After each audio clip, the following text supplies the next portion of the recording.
রাজধানীর পল্লবীতে শিশু রামিসা আক্তার নামে ৮ বছর বয়সী স্কুল ছাত্রীর হত্যার দায় ডলার নামে এক ব্যক্তির উপর চাপালেন প্রধান অভিযুক্ত সোহেল রানা।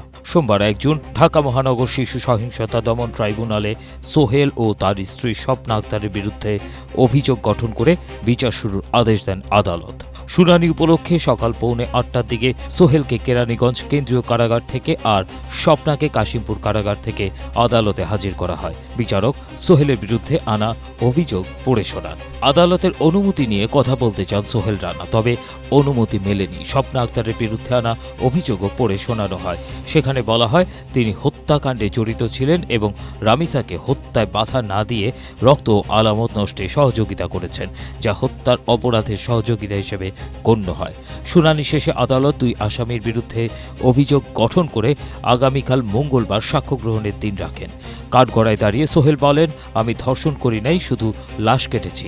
ধর্ষণ করেছে ডলার নামে একজন, আমি পাপ করেছি, আমাকে সেই পাপের শাস্তি দিন।